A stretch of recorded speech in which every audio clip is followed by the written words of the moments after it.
air quality is one of our big concerns here in Nevada County. And most of us know that Nevada County community is already sort of in a seriously compromised position vis-a-vis air quality. It's part of the nature of just the way our valley is situated. But there is a long list of poor ratings that we could cite about our area. But the 2020 State of the Air report from the American Lung Association kind of says it all. They give Nevada County an F for air quality. And that was accounted for by both high ozone days and particulate pollution, particle pollution. And I think most of us are aware that Rise Gold paid for some reports to be done. And part of those reports claim that the health risks posed by the mine will be less than significant. CEA believes that the impact actually will be significant for this community. And the health risks really do need to be assessed, preferably by independent organizations, such as the one that's preparing the draft environmental impact report, or people who are, knowledgeable about industrial mining and what its impacts are on air quality. So in lieu of having this report, we have Pam Heard. She is a respiratory therapist in Nevada County. And and when we first started this webinar series last year, and I think in November 2020, Pam actually gave a talk on the mine's potential impacts to air. And it was an excellent presentation on the public health effects of toxic air contaminants. And that talk is her talk tonight is going to be a complement to her presentation last November. Tonight's talk represents Pam's continued research about what types of air quality impacts an industrial gold mine in an area might have. So Pam, thank you so much for coming again tonight. And I will turn it over to you. Well, I would like to thank everyone for joining us tonight. This is a pretty extensive report, but it will be recorded, so you can always go back later to get more details. Greg stole a little bit of my thunder, so if I repeat myself again, just bear with me. So November was Lung Cancer Awareness Month, and it was also the anniversary of our first discussion about air quality here in Nevada County. So now is the perfect opportunity for us to talk about exposure to airborne pollutants that will be released during these mining processes and how those exposures may impact the health of our community. All of the pollutants that you see here on this slide have the potential to cause respiratory problems, acute and chronic, from both short and long-term exposures. Rise Gold's Brunswick site is just a half a mile southeast of the city limit. So any pollutants that are released will funnel into the Brunswick Basin and the city of Grass Valley. The question is, which pollutants will be released if the Idaho mine reopens? To try to answer that, I took a deep dive into Rise Gold's technical reports. Tonight, I'll share with you what I found and what the potential health impacts could be. What I found was surprising and concerning, especially as it relates to 4 of these pollutants: diesel emissions, radon, silica, and asbestos. And these pollutants will be the focus of my presentation tonight. Next slide. So with this next slide, before we get into the actual specifics, I'd like to set the stage for why we are so concerned. It's critical to know that Nevada County already has compromised air quality, as Greg was referring to. The EPA has classified Nevada County to serious non-attainment for 8-hour ozone levels. The California Air Resources Board, or CARB, has designated Nevada County as a non-attainment area for the state ozone and PM10 standards. The American Lung Association has given Nevada County that F, that failing grade, for air quality due to high ozone and particle pollution levels. In September of this year, the World Health Organization revised their air quality guidelines for the first time in 15 years in recognition of the harmful effects of air pollution on human health. They lowered limits for PM 2.5, PM 10, ozone, nitrogen dioxide, sulfur dioxide, and carbon monoxide. This is my pictures going on. Yeah, I know. Nevada County also has a vulnerable population. According to the 2020 census, in Nevada County, nearly a third, 28.6% of our population is 65 years or older, compared to the statewide rate of 14%. So we have an older demographic here. The 2019 health assessment for Nevada County revealed that our mortality rate for chronic lung disease is twice that of the statewide rate, 69 deaths per 100,000 people for the county versus 35 deaths per 100,000 for the state. Our heart disease mortality rate is 1.5 times the statewide rate. The bottom line is that we have a vulnerable population with chronic conditions that will be exacerbated by exposure to these pollutants. Next slide.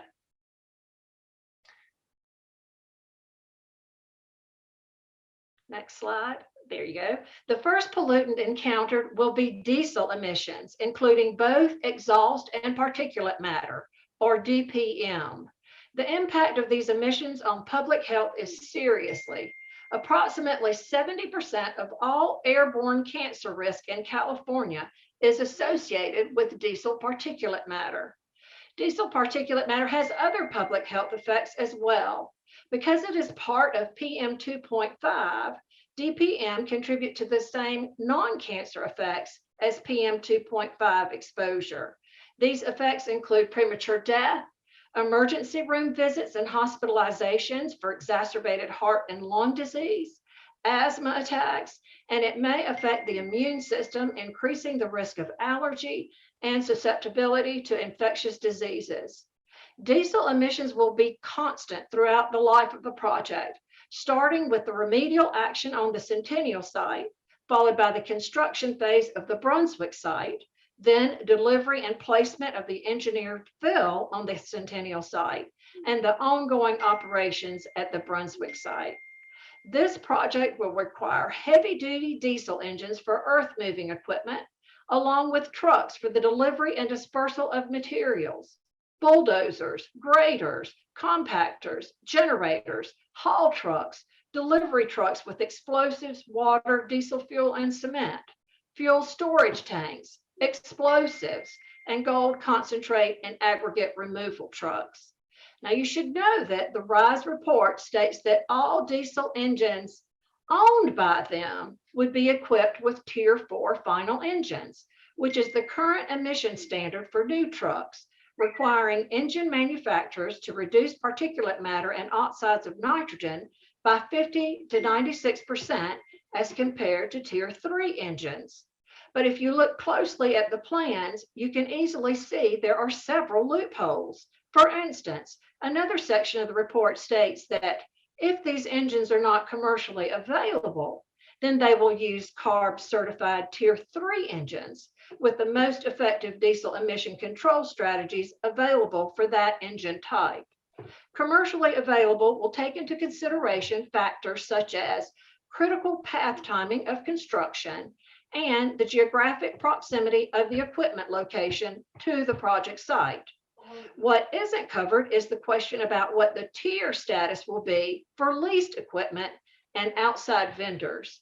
These trucks will travel the same roads as our residents and school buses. They'll be bringing explosives, fuel oil, and cement to the mine. In other words, there are no guarantees that Tier 4 engines will be used exclusively. So these emissions break down into two parts: gases, which are released through exhaust, and particulate matter. The gas phase contains mostly carbon dioxide, carbon monoxide, nitrogen oxides, sulfur oxides, and hydrocarbons, including polycyclic aromatic hydrocarbons. Some of these gases react in the atmosphere with UV light to form ozone and acid rain. These pollutants will have devastating effects on both our terrestrial and aquatic environments, which are already stressed from drought and climate change. Next slide. The next slide. The emissions also create diesel particulate matter, or DPM, which is also known as soot. Soot is made up of particles such as carbon, organic compounds, including polycyclic aromatic hydrocarbons, and traces of metallic compounds. It contains more than 40 known organic cancer-causing compounds, such as benzene and formaldehyde, which coat the soot particle. More than 90% of diesel particulate matter is less than 1 micron in diameter. Due to its small size, it is inhaled deeply into the lungs, where the lung is most susceptible to injury. Next slide. So let's take a close look at what's really happening in our lungs. This is a diagram of the respiratory system. It's like an upside down tree, starting with the trachea or trunk, which branches into the bronchi, then smaller bronchioles, and down to the alveoli. These air sacs are where respiration or gas exchange takes place with the bloodstream, similar to leaves with the environment.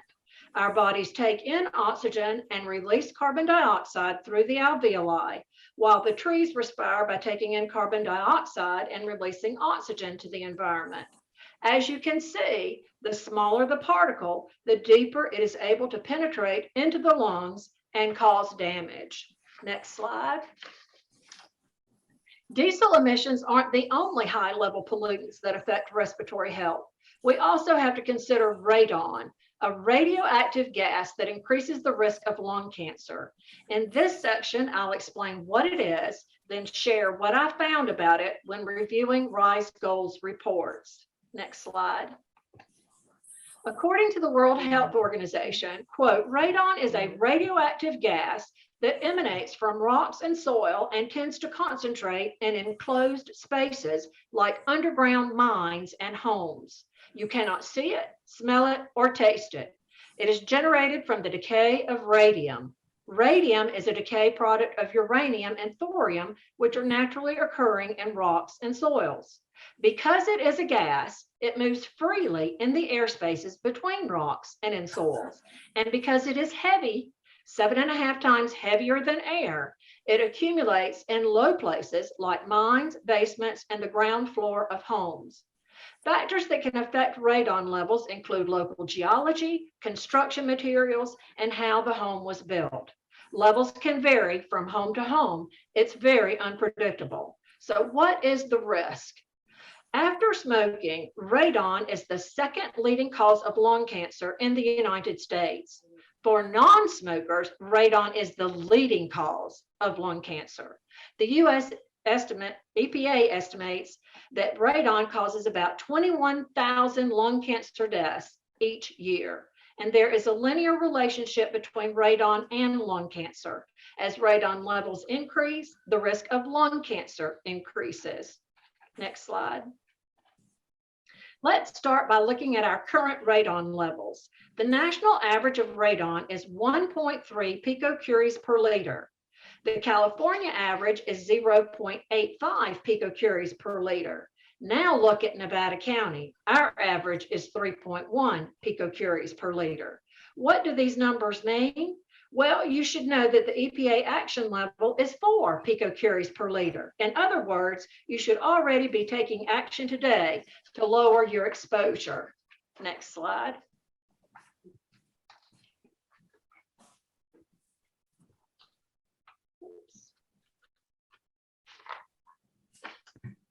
Now we're going to look more closely at the county levels of radon. The California Department of Public Health analyzed results of radon tests last updated in 2017.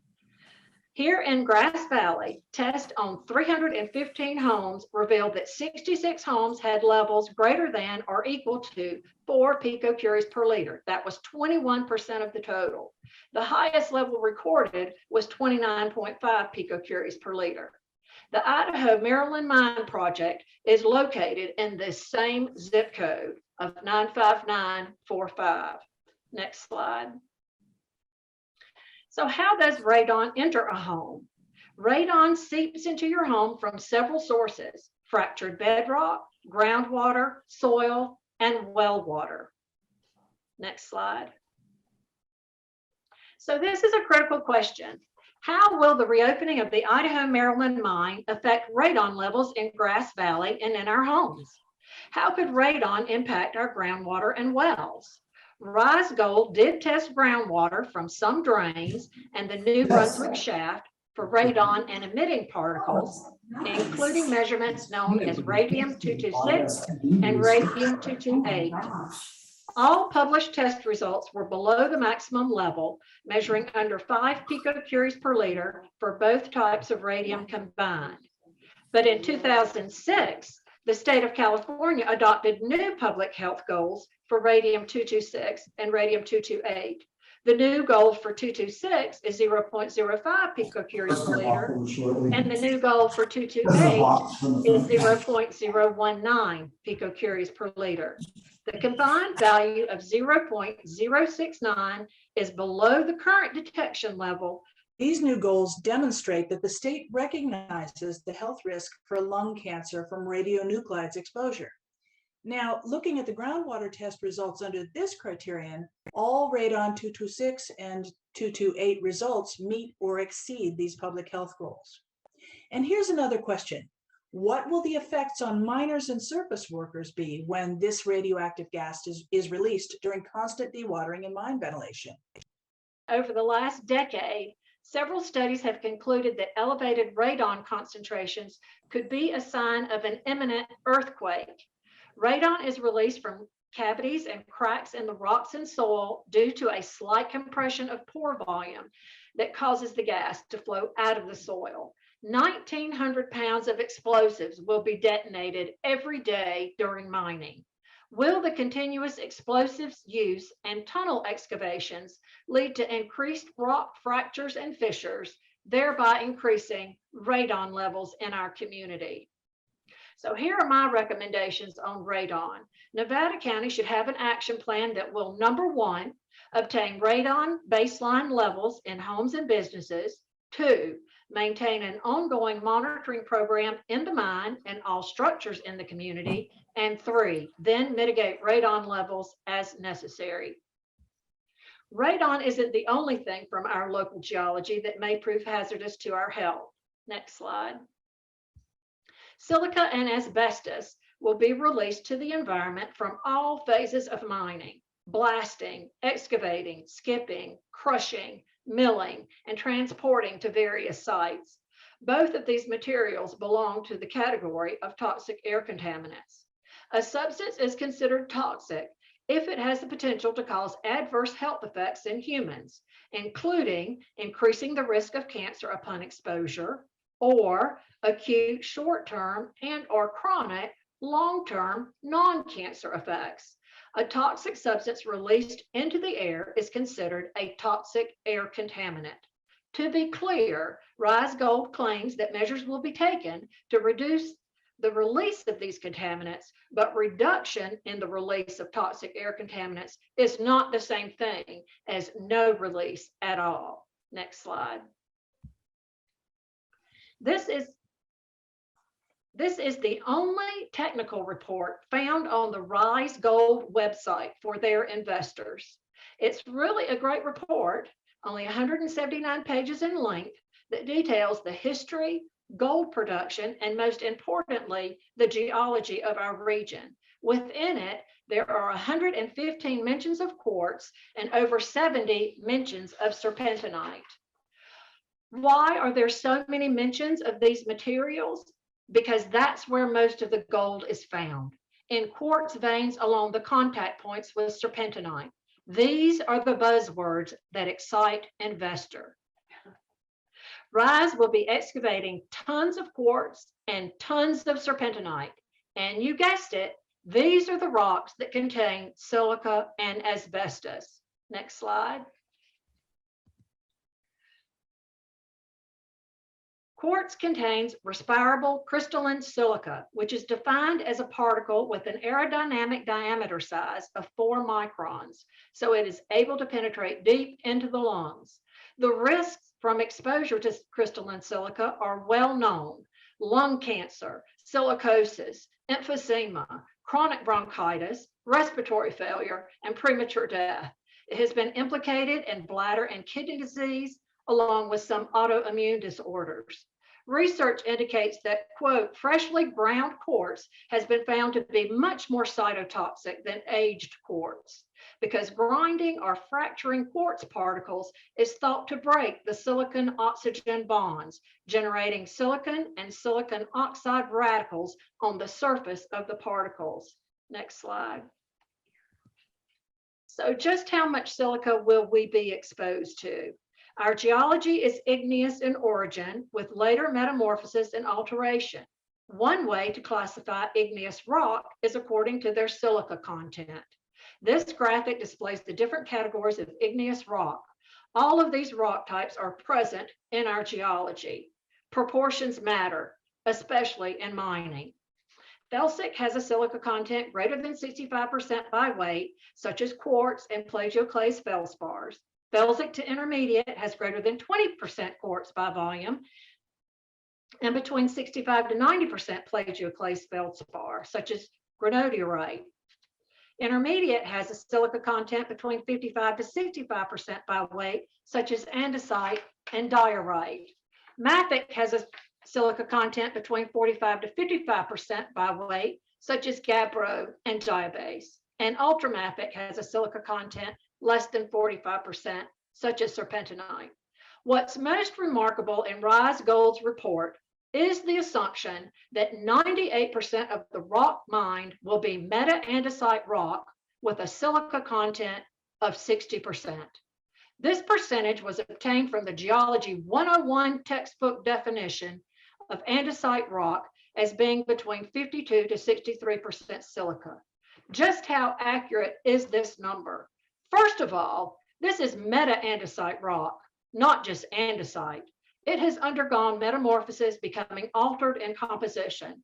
In the book, The Gold Quartz Veins of Grass Valley, that's referenced in the technical report of the Idaho, Maryland project, Johnston stated, quote, the degree of metamorphism may vary in this unit, such that parts of it have been referred to as amphibolite schist, porphyroid, diabase, and quartz porphyroid. The laboratory that Rise used for all metals analyses, ACZ Laboratories, is certified to perform both silica and silicon dioxide tests, yet not a single sample was analyzed for this parameter. Why is this important? To quote Sarah Seeger, a planetary scientist, she says, when you are working on such enormous scales, the smallest mistake can be amplified into massive miscalculations. For example, mining 1,000 tons of ore per day at 60% silica would yield 600 tons of silica.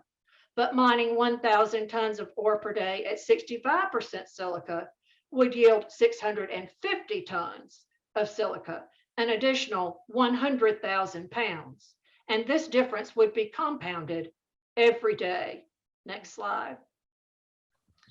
The thing we need to keep in mind is that Rise selected the sample drill locations, selected the samples to be tested, and selected the test to be performed on those samples. We don't have the drill logs, but let's look at what information we are given from those drill cores. From 2017 through 2019, Rise drilled 19 core samples during their exploratory phase.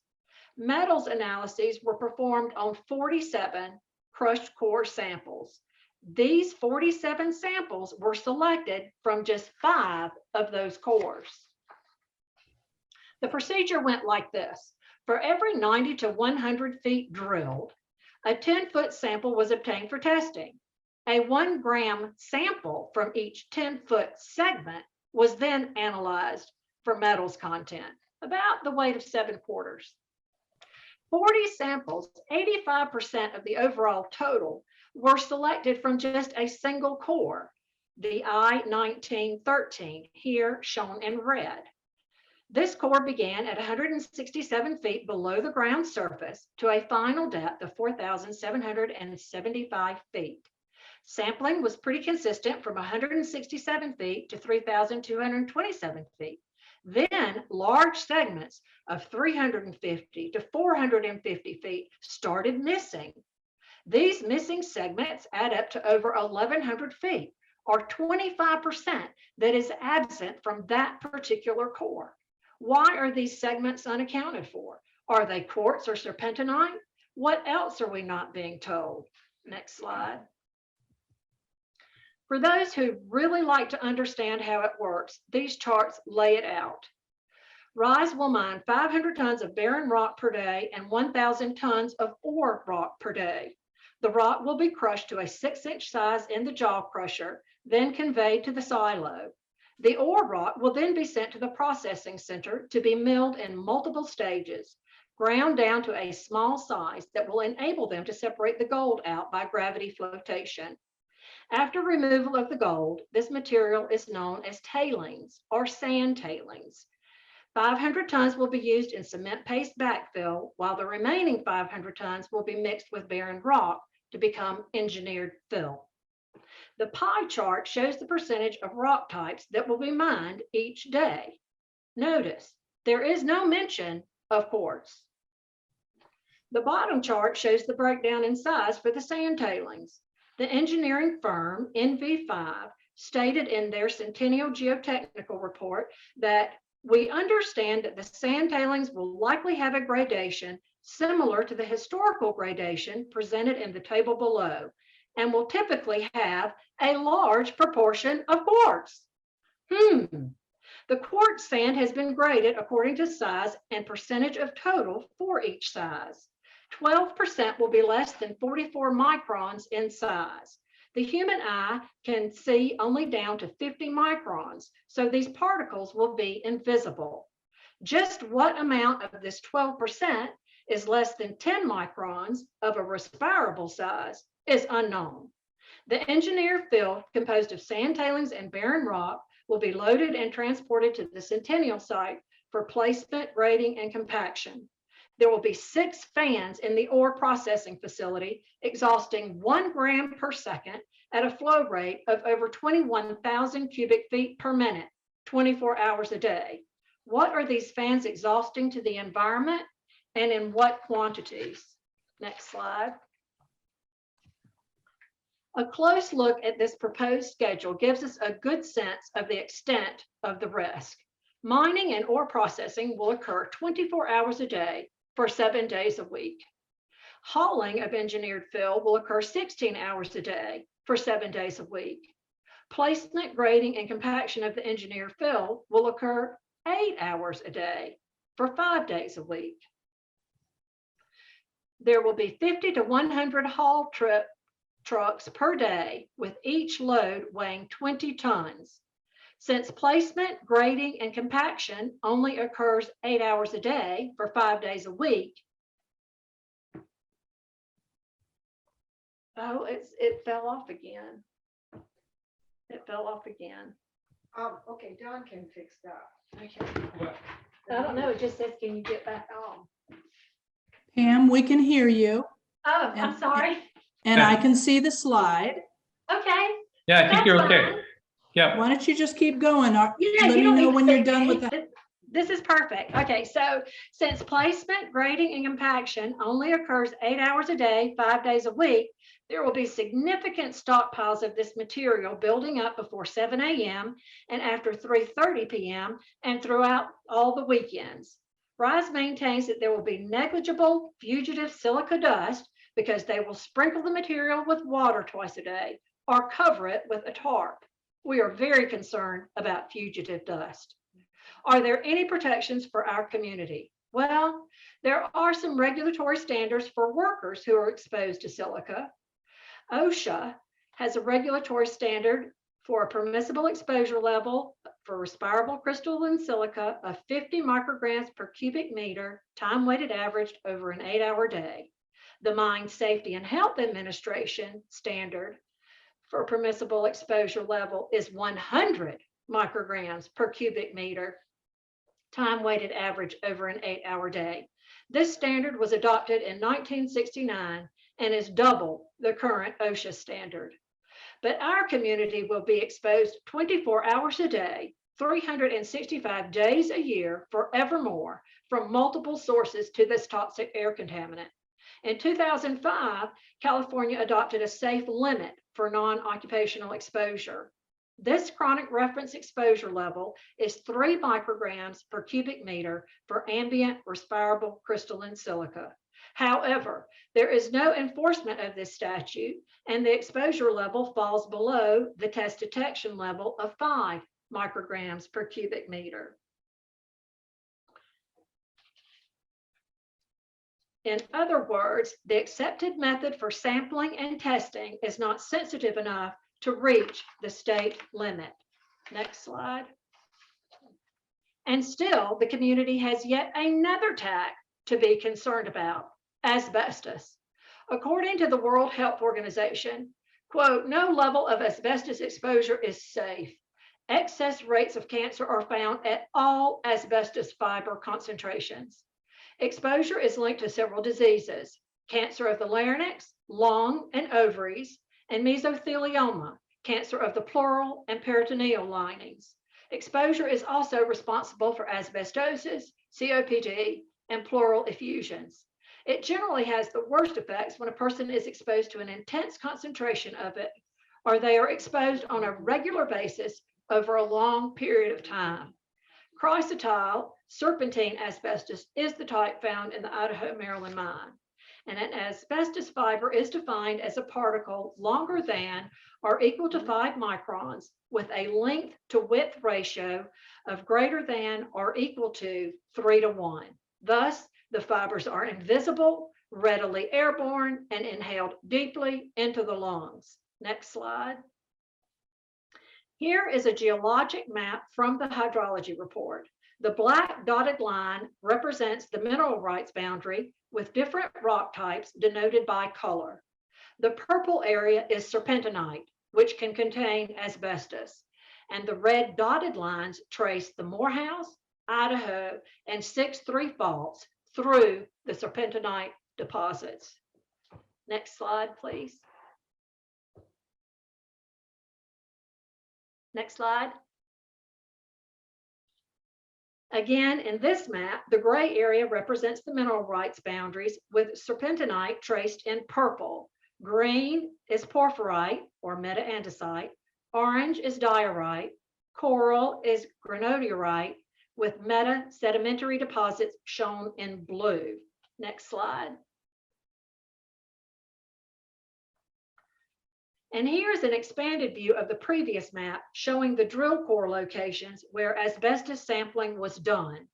42 samples were analyzed, 2 were blanks, 2 were tailings from the Centennial site, and 40 were drill core samples. Core samples were from 6 different cores out of the 19 total. Asbestos was encountered in serpentinite at the final drill depths for 3 cores, where drilling stopped. So the thickness and width of the serpentinite layers are unknown. Overall, asbestos was detected in 4 samples. For quality control, duplicate analysis were performed. This is when you analyze 2 samples from the same location, and this is shown highlighted within the red circle. So 1 sample was found to be less than 0.25%. No fibers were detected. And the other sample was found to be 2% asbestos by weight. The differences between these sample duplicate results could be due to different analysis methods, lack of sample homogeneity, or both. Regardless, there is a very big difference between no detection of fibers and a 2% asbestos by weight result. Next slide. In fact, regarding asbestos sampling, the California Geologic Survey states that because no exact guidelines exist for determining the number of specimens that should be collected, any statistics that are computed using the quantitative results from analysis of these specimens cannot be interpreted to be representative of the entire naturally occurring asbestos population.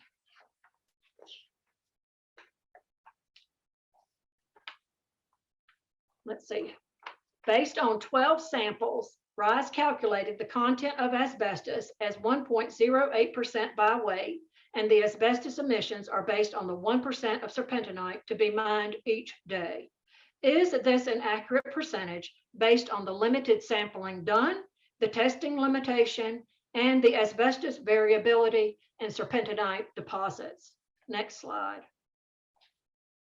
Here is a closer look at some of the deposits that are proposed or targeted for mining. The diagram on the left is the Rose Garden. According to the technical report on the Idaho, Maryland project, this deposit is hosted solely in serpentinite. Serpentinite within the Idaho fault zone, east towards the 6-3 fault and west of the 3 vein, may host mineralization similar to the Rose Garden. So you can see here in the bottom left, this green line of demarcation is the porphyroid block, and everything else remaining in that photo is within serpentinite. On the right is a view of the Idaho number 3 vein. And again, you can trace the gold vein along the serpentinite contact here in purple. Next slide. And here are portions of the Idaho number 1. Next slide. And here are portions of the Idaho number 1 and number 2 veins adjacent to the Morehouse fault, again, with the gold vein tracing alongside the serpentinite contact. RISE states that only 1% of daily mined material will be serpentinite. However, as you can see from the previous RISE gold maps, gold mineralization has a strong association with serpentinite. RISE plans for the additional serpentinite material, besides the content taken to the Centennial site, to be placed in a separate compartment of the concrete silo. It will also be used to backfill stopes or empty mine tunnels. RISE claims that 90% of asbestos fibers will be captured by filters on the ventilation system, water curtains, or other methods. The remaining 10% will be exhausted to the ambient environment. For reference, the main ventilation fan exhausts to the ambient environment at 200,000 cubic feet per minute from a height of 165 feet. In the health risk assessment section of the air quality report is the following statement, quote, "The average asbestos content of the total ore is of primary concern, rather than the speculative potential of blasting particularly rich asbestos rock, since asbestos does not have established acute non-cancer effects." In other words, RISE will not have to account for fibers released during blasting of asbestos-rich rock, simply because there are no immediate proven cancer health effects from acute exposure. What a nice loophole. This statement may be true for the miners, but there will be safeguards in place to limit their exposure. Respirators, personal protection equipment, working a short shift, and being monitored to ensure that they don't exceed permissible exposure levels according to regulations. At the end of their shift, they will decontaminate themselves and go home. RISE claims that by protecting their employees, that they will, by default, be protecting the community. But there is a fatal flaw to the logic in this argument. The primary way that RISE will protect their workers is by ventilating the mine. But ventilating the mine to the ambient air is the primary way our community will be contaminated with asbestos. Once these fibers are in the environment, they persist forever, and the community exposure will be every minute of every day. So just where we expect these fibers to go once airborne? Next slide.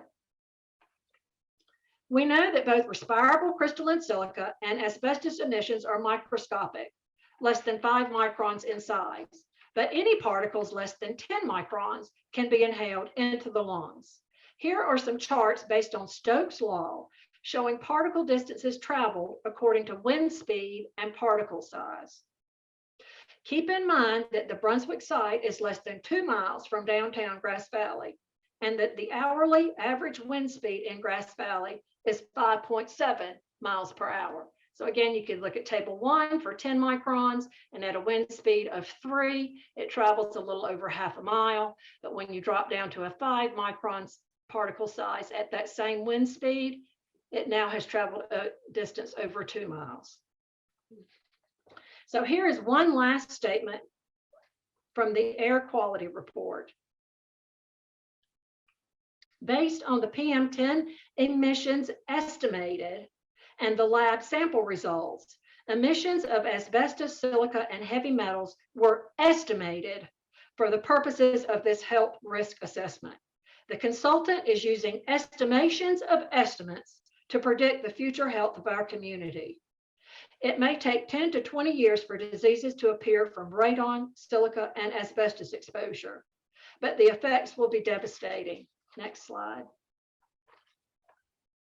A bigger question is, how will we monitor these airborne pollutants? PM10 studies will only indicate quantity. They will not distinguish the amounts of the individual components. And Nevada County is already in non-attainment status for PM10.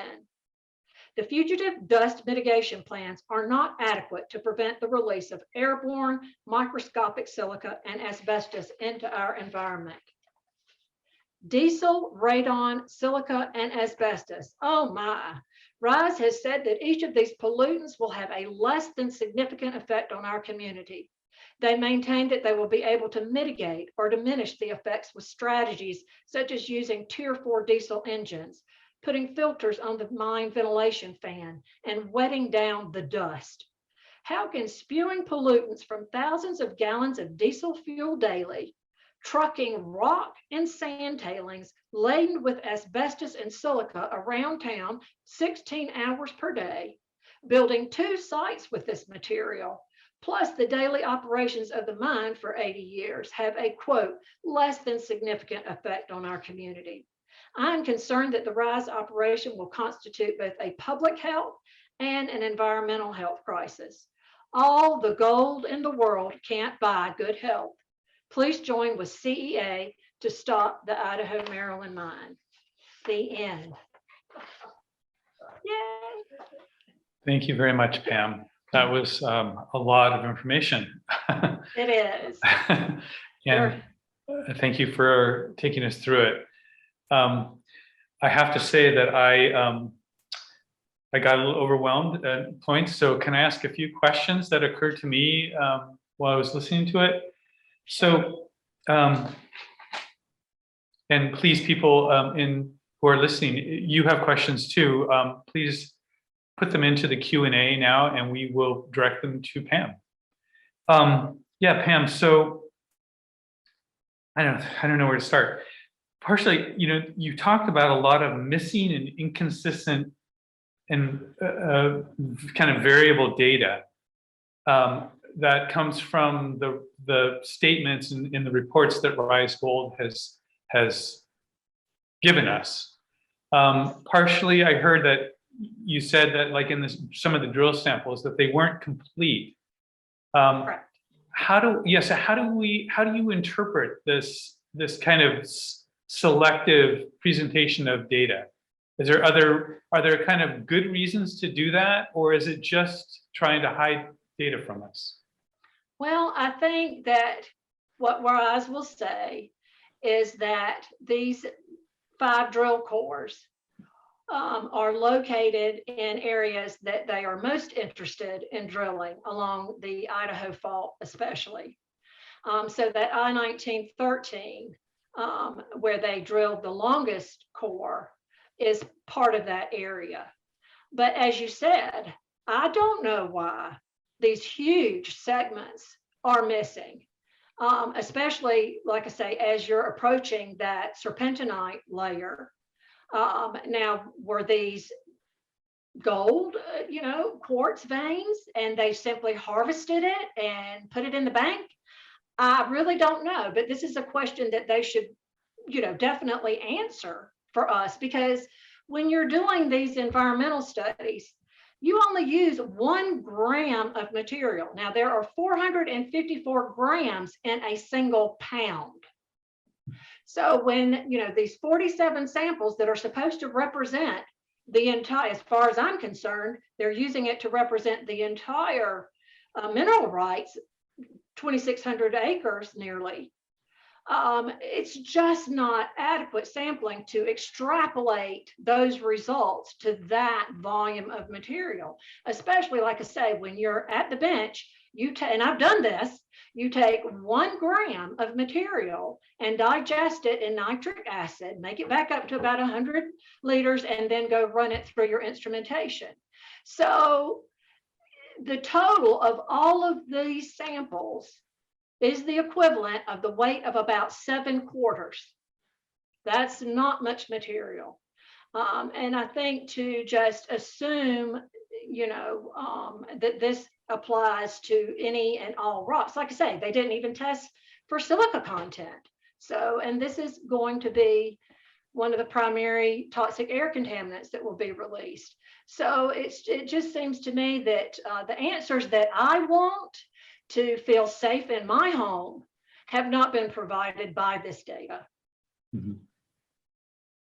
And you also, you showed all of these, all the different veins that Rise Gold knows about and will probably actively mine because they're known gold veins. Yes. And most of those look like they abut against serpentine or Yes. serpentinite rock.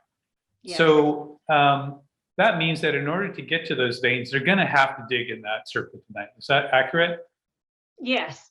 Now, And Rise so- claims they'll channel down and do cross cuts, but Mhm. still the volume, like you say, the fact that those veins run directly through those serpentinite channels, I just find it impossible to believe that the final result will only be 1% of the total rock mined. Right. And so in my mind, I mean, again, I'm just a person that's a lay person that doesn't really fully understand mining very well, but so it sounds like they will blast rock, and that could release silica and asbestos in that process. Yes. The miners will have protective equipment so that they really, hopefully, will be protected from that explosion and the potential contamination, asbestos or otherwise. But then all that air that is part of the explosion gets vented out to the surface of the earth, and then does that get run through any filtering device, or how do they control that, or do they not have to? It doesn't sound like they're regulated in that regard. You mentioned something like that. They've given some information saying that, in specific areas, there will be the main ventilation fan at the shaft. But then within the mine, there will be auxiliary and booster fans. And that when they are blasting in these individual areas, that they're going to put filters, which they haven't described, Mhm. or use water curtains or whatever other methods are, again, undefined. And it's critical to know too that, and I don't want to go against any potential employees, but they will be trained, they will be compensated, they will have health care, they will be monitored, and they will be limited in their exposure by federal regulation, Department of Labor regulations. So, and hopefully, they will be self-aware and careful in order to minimize their exposure, whereas our community has none of these advantages. We don't choose to go to work in this environment. We will not be compensated. Our health will not be monitored or paid for if something should happen. And really, I don't know how much awareness will be given to the community, because frankly, to me, it's not in these reports. I just feel like the whole mention of silica and asbestos has been very minimized. Yeah, I'm concerned. I live in downtown Grass Valley. I mean, I'm certainly within 2 miles of the plume of potential particulate matter that will come out of the exhaust vents. And I think you mentioned that you said that that 90% of the contaminants, air contaminants, will be filtered out. So that means that 10% gets out, right? of I the think, asbestos. that's how I They were read it. referring specifically to So, asbestos. Yeah, my understanding about asbestos is that you don't need very much for it to cause you illness. Is that? Right. And So, unfortunately, we won't know that either for 20 or Right. 30 years. Is that? well, it depends. So what happens with both silica and asbestos, these are inert materials, so they don't react to heat. They don't break down. And so when they enter your lungs, basically your body, the immune system, surrounds it and creates scar tissue in order to prevent it from migrating, where with asbestos, it does migrate outside the body sometimes. So over time, this scar tissue continues to accumulate and prevents that very critical gas exchange we were talking about from taking place. You can't take in oxygen, nor can you eliminate the carbon dioxide that builds up in your blood. So, you get very short of breath. And like I say, long term, it can go on to develop even more serious conditions like mesothelioma and lung cancer. So you basically suffocate to death. So if anyone wants to practice what this may feel like, I would suggest taking a drinking straw, putting it in your mouth, and walking around and trying to breathe. And time yourself and see how long you last. Because that's what living with chronic lung disease is like. It's miserable. You worry about each and every breath and every step that you can take. We take it for granted, our lungs, and they do an amazing job. But when you can't breathe, it's a completely different story, and it ruins the quality of your life. And even for those around you, they suffer too. So, Yeah.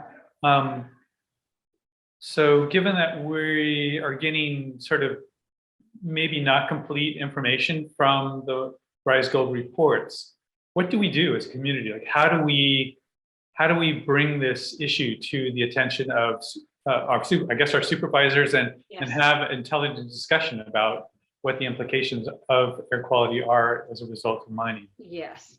And how do we do that? I have been contacting all the state agencies. I mean, all of these air contaminants are covered under Proposition 65. So, they're all carcinogenic or potentially carcinogenic. And so, maybe we need billboards around town. I've written a lot of letters to the City of Grass Valley and the Board of Supervisors regarding this, that people need to be informed.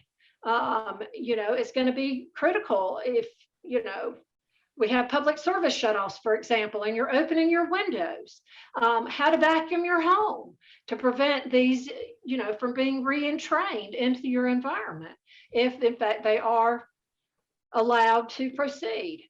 So we needed that same training and those same protections. Well, thank you but so if much. we just stop the mine, maybe we won't have to worry about it. So I'm hoping by giving out this information that people really take it to heart.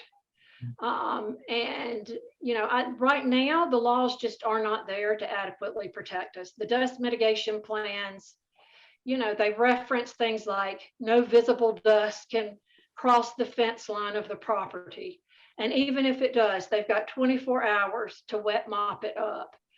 That to me just isn't going to get it, not when this is blowing in the air and settling down on our homes from above. Hey, you guys, there were some questions that I missed from the community, and the way that they were presented to me, I couldn't see them easily. And I want to, if it's okay, take just 2 minutes. Ralph, go ahead. Well, I can answer one of those questions because it ties in directly to what Laurie has said. And that is, do we hire, or can we get an expert geologist or air person to comment on this project? And one of the things we've done in the past that's very effective and we intend to do is to have certain consultants comment on the draft EIR. And that would probably be an expert on air pollution, hydrogeology, and maybe traffic. We're not really sure yet. We look at what is in the draft that we feel really needs addressing more. But also, I would add that we're really blessed to have a lot of very highly skilled people that are volunteering their time with us in more than just the community outreach and the media, but also behind the scenes. People have expertise in geochemistry and hydrology.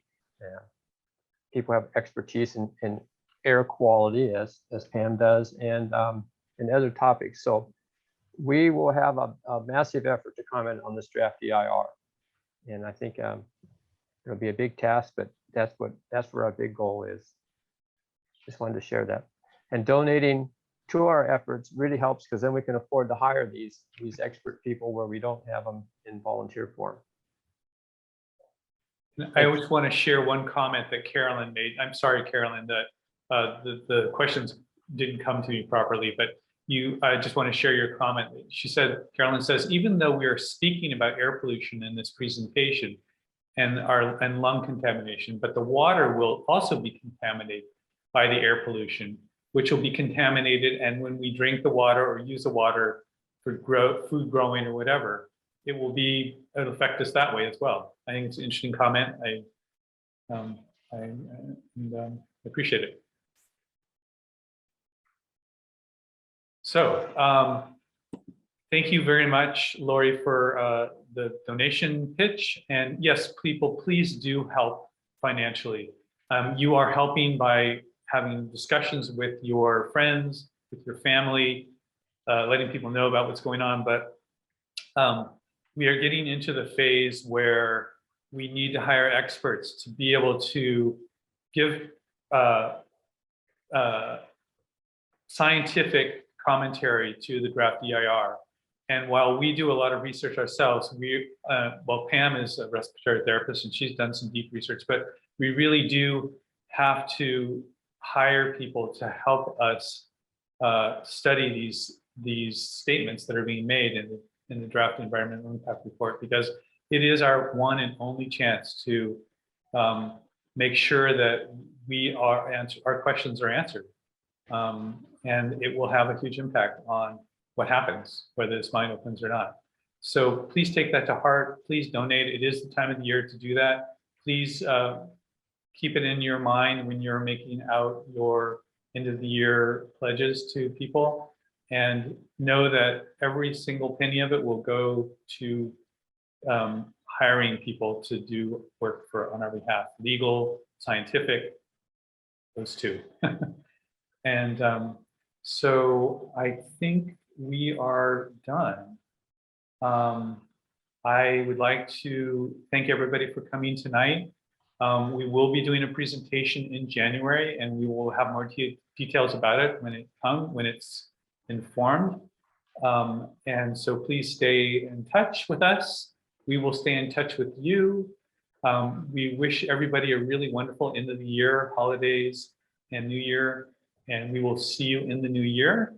Until then, take care, read lots, learn lots, and come back and ask us more questions the next time we see you. Bye. Everyone, Take thank care. you. Thank you for joining us. Be well. Good night.